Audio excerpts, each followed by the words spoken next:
Bolsonaro vem tramando ou incentivando uma narrativa de que existe a possibilidade de um golpe de Estado para impedir a posse do presidente Lula, para anular as eleições, para refazer as eleições só no segundo turno, vem incentivando bloqueios nas estradas, acampamento e uso de território militar por manifestações golpistas. Tudo isso parece conformar uma espécie de ofensiva do bolsonarismo, não é? sobre as instituições e sobre, vamos dizer assim, o ritmo da política brasileira. O meu artigo diz que, ao contrário, nós estamos presenciando, testemunhando a decadência do bolsonarismo como força política capaz de nuclear uma rebelião, uma insurreição e um golpe. O que nós estamos presenciando o bolsonarismo ameaça o Brasil. É uma espécie de time da Sérvia, sabe? Uma seleção da Sérvia. A gente teme muito o que possa acontecer, mas na hora do jogo, o Brasil é mais forte e a seleção da Sérvia não se revela tão assim ameaçadora.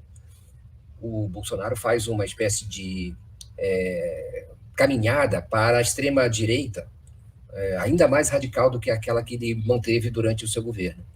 Se alinha a essas forças, digamos, desestabilizadoras, golpistas, que são, eu tenho a impressão, mais restritas do que a frente que o apoiou. Vários setores, inclusive do bolsonarismo, não concordam.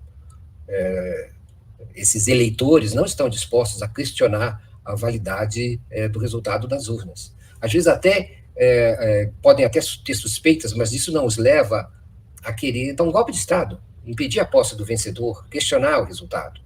Então, o Bolsonaro, de certa maneira, acelera a sua decadência justamente quando o jogo já está jogado, quando o resultado já está definido, quando não há mais o que fazer.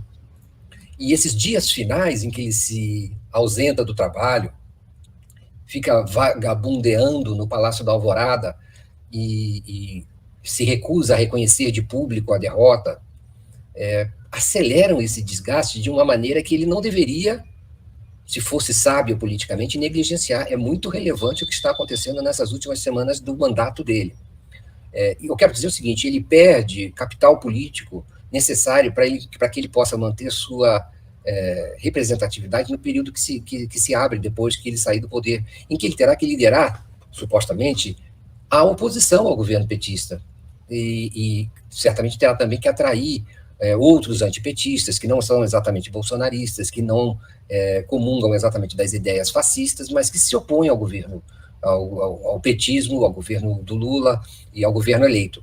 Então, o desgaste nessa alternativa que ele vem trilhando, que é uma alternativa extremista e muito restrita do ponto de vista político, nem todo mundo tem esse radicalismo que ele aparenta ter e que ele protege,